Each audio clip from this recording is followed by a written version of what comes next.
Well, it does seem a little odd, doesn't it, when they paid him something in the region of 51 million to end his contract with them last time round. But Kimi has been nothing short of a sensation since returning to Formula One. In his first season back, 7 podiums with Lotus and their first win in their modern guise at Abu Dhabi.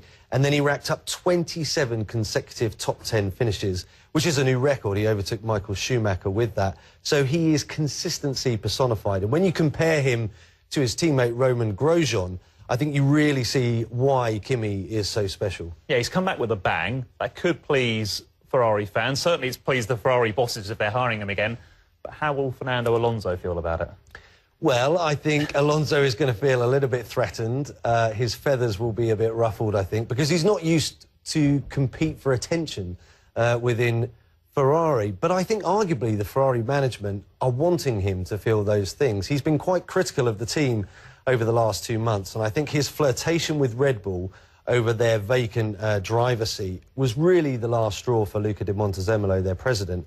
I think he's thinking, you know, if Raikkonen comes back into the side and if he's driving better than Alonso, it's very hard for Alonso to complain about the team and the car's performance.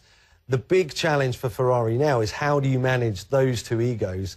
Because when Alonso was with Lewis Hamilton in McLaren, it was absolute disaster. I mean, it was a war within the team. And Red Bull have taken a completely different tack by bringing in a driver that's not going to be a threat at all to Sebastian Vettel. So does Ferrari think it's going to be the answer to them finally getting another championship-winning car? Well, I think there's definitely a change of status in Ferrari now, isn't there? From where Alonso was the top dog, I think Kimi's coming in. He knows how to win. He's a former world champion.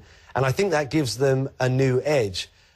There's a debate over what will happen in Singapore. I think if Ferrari do badly in Singapore, you could see them put all of their research and development effort into next year's new V6 car. Just give up on this season. Just give up on this season and concentrate your efforts on next season. You've got arguably one of the strongest driver lineups. If you can get that car fast, you could be seeing Ferrari back on top again. And what about the man that's leaving, Felipe Massa? What's his legacy, do you think? Well, I think he's going to be sorely missed by the grid because he was such a nice guy. I met him on an interview we did with CNN a few years back, and he was genuinely the friendliest guy you'd ever like to meet. He was a really good driver, I think. You know, came so close to winning the World Championship in 2008, missed out by just 1 point, but I think was never really the same after he had that injury to his head. So I think he will be sadly missed, certainly in the Ferrari team.